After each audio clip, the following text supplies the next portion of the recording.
साहब जी मेरे पास कुछ पैसे हैं। साहब जी मेरे को बहुत ज्यादा भूख लगी, आप अंदर से मेरे खाने के लिए कुछ दे दोगे? अब आपके पास पैसे हैं तो आप अंदर खुद चले जाइए और खुद खाना खा लो। नहीं साहब, मैं अंदर नहीं जा सकता। अंदर नहीं जा सकता? क्यों? नहीं साहब, मैं अंदर नहीं जा सकता। मेरे को धक्के मार कर बाहर निकाल दिया। बाहर निकाल दिए? लेकिन ऐसा क्यों किया उन्होंने? वो मेरे कपड़े ऐसे है ना साहब, मेरे कपड़े भिखारी निकले से फटे पड़े, तो ऐसे सोचा कोई भिखारी होगा। मेरे पास मैं पैसे दे रहा हूँ, फिर भी मेरे को खाने को नहीं देते साहब, मेरे को बाहर निकाल दिया। ऐसा हो ही नहीं सकता, हमारा स्टाफ ऐसा कर ही नहीं सकता। जरूर आपके साथ कोई गलत फहमी हुई है। मेरे विश्वास करो साहब, मैं सच बोल रहा हूँ।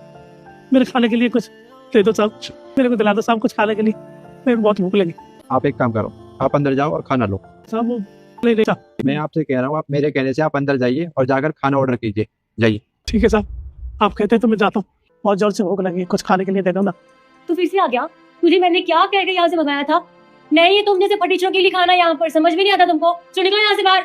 आ जाता है मुंह उठा के, देख ताने से के देख रहा है। मैडम जी दे दीजिए ना, बहुत भूख लगी है, तो पैसे भी हैं मेरे पास।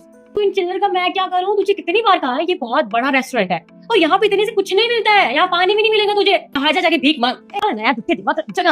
Good morning sir. Good morning तो ठीक है, लेकिन क्या कर रहे तुम इनके साथ? सर मैं कोई बदतमीजी नहीं कर रही हूँ, बहुत देर से परेशान कर रहे हैं यहाँ पे, दिमाग खराब कर रहे हैं मेरा। और ये भीख मांग रहे हैं यहाँ पे, कह रहे हैं मुझे कुछ खाने को दे दो। सर आप अच्छे से जानते हैं यहाँ पर बहुत अच्छे लोग आते हैं यार, वो देखेंगे इस तरह के लोग यहाँ आते तो कैसा इम्पैक्ट पड़ेगा, वो चले जाएंगे यहाँ से। कितनी बदबू आ रही है सर इससे। ये भिखारी है, इनके हाथ में पैसे हैं और तुम्हें भिखारी लगते हैं। ये यहाँ पर खाना खाने आए थे और तुमने इन्हें यहाँ से भगा दिया। मैं अंदर रेस्टोरेंट में आ रहा था तो ये मुझसे बोले कि मेरे लिए खाना ले आइए। मैंने पूछा कि आप जाकर क्यों नहीं खा लेते, तो मुझसे कहने लगे कि मुझे भगा दिया। मैं कहा ऐसा हो ही नहीं सकता, इसलिए मैंने इन्हें अंदर भेजा ताकि मैं देख सकूं कि मेरे पीछे से मेरे रेस्टोरेंट में होता क्या है। और तुम इनके साथ बदतमीजी कर रही थी, इन्हें रेस्टोरेंट से बाहर निकाल रही थी। क्यों?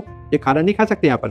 सर मान लिया इनके पास पैसे है, लेकिन आप देखिए तो सही कितने पैसे इसके पास। ये 50 रुपए के लेकर आ गया सर, इतने में कुछ नहीं मिलता। और सर अगर मैं इनको बैठा देती तो यहाँ पर जो लोग आते हैं वो क्या सोचेंगे, और हमारे रेपुटेशन का क्या? रेपुटेशन का क्या करेंगे हम? जो कोई इंसान यहाँ से भूखा चला जाए, रेपुटेशन बनाने से नहीं बनती, रेपुटेशन अपने आप बन जाती है। क्या फायदा है इसी रेपुटेशन का? जब कोई इंसान यहाँ से भूखा चला जाए, क्या हमारे रेस्टोरेंट के बाहर कहीं पर लिखा है यहाँ पर सिर्फ अमीर लोग खाना खा सकते हैं, गरीबों के लिए कोई जगह नहीं है? नहीं सर। तो फिर तुम इनके साथ ऐसा भेदभाव क्यों कर रही हो? क्या ये खाना नहीं खा सकते? क्या ये यहाँ पर फ्री में खाना खाने आए? तुम्हारी हिम्मत कैसे हुई इन्हें धक्का देकर बाहर निकालने की? Sorry sir. सॉरी तो ठीक है, लेकिन आज के बाद में ऐसी गलती दोबारा ना हो जाए, वरना तुम्हें नौकरी से निकाल दूंगा। अब एक काम करो, ये जो भी खाना खाए वो खाना खिलाओ और खाने का बिल तुम पे करोगे। हाँ, तुमने गलती की है, तुम्हारी गलती की यही सजा है, और दोबारा की तो तुम्हें नौकरी से निकाल दूंगा। Okay sir. चलें अंकल जी, आप बैठिए, आइए।